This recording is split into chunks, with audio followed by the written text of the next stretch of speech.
হরে কৃষ্ণ। এখন চলছে সকালে টিফিন দেওয়া, খিচুড়ি বিতরণ হচ্ছে বড় বড় ড্রামে। আপনারা দেখতেই পাচ্ছেন একটি দুর্লভ দৃশ্য। আজ প্রচুর ভক্ত এসছে, প্রায় ৩৫০০ ভক্ত বেলপুকুর মদন গোপাল মন্দিরে। তো আপনারা যারা যারা দেখতে চান সকালে বেলপুকুর মদন গোপাল মন্দিরে চলে আসুন।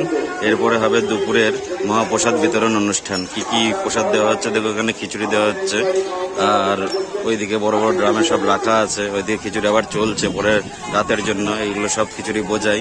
তো আপনারা দেখতে থাকুন। আর একটি বড় কড়াইয়ে রান্না চলছে, সেটাও আপনাদের দেখাবো কিভাবে রান্না হয়।